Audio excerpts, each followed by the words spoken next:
सांझ का समय था। सूरज नदी के उस पार ढल रहा था और पानी पर सुनहरी लकीरें बन रही थीं।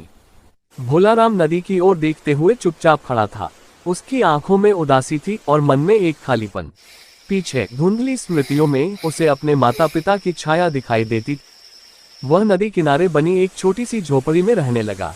सुबह होते ही नदी से पानी लाना, जंगल से लकड़ी चुनना और दिन भर मेहनत करना, यही उसकी जिंदगी बन गई थी। गांव के बच्चे खेलते थे, हंसते थे, पर भोलाराम अक्सर दूर बैठकर उन्हें देखता रहता। कभी कभी कोई बच्चा पूछ लेता, भोलाराम तू खेलता क्यों नहीं? वो हल्की सी मुस्कान के साथ कह देता, मेरा मन नहीं करता। असल में उसका मन हर वक्त अपने माँ बाप को ढूंढता रहता था। रात को जब चांद नदी में झिलमिलाता तो वह आसमान की ओर देखकर फुसफुसाता, माँ बाबा आप जहाँ भी हो मुझे देख रहे हो ना। एक दिन गांव में एक बूढ़े साधु आए। उन्होंने भोलाराम को नदी किनारे उदास बैठे देखा। साधु ने पास आकर कहा, बेटा नदी को क्यों देख रहे हो? भोलाराम ने धीमी आवाज में उत्तर दिया, यह नदी मुझे मेरे माँ बाप की याद दिलाती है।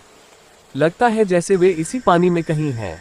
साधु मुस्कुराए और बोले, नदी सिर्फ पानी नहीं होती बेटा, ये जीवन है। जो चला गया वो यादों में रहता है, पर जो जीवन मिला है वह गांव के छोटे बच्चों को नदी पार कराता, बूढ़ों के लिए पानी भर लाता और हर किसी की मदद करने लगा। धीरे धीरे गांव वाले उसे सिर्फ एक अनाथ लड़का नहीं बल्कि अपना भोलाराम कहने लगे।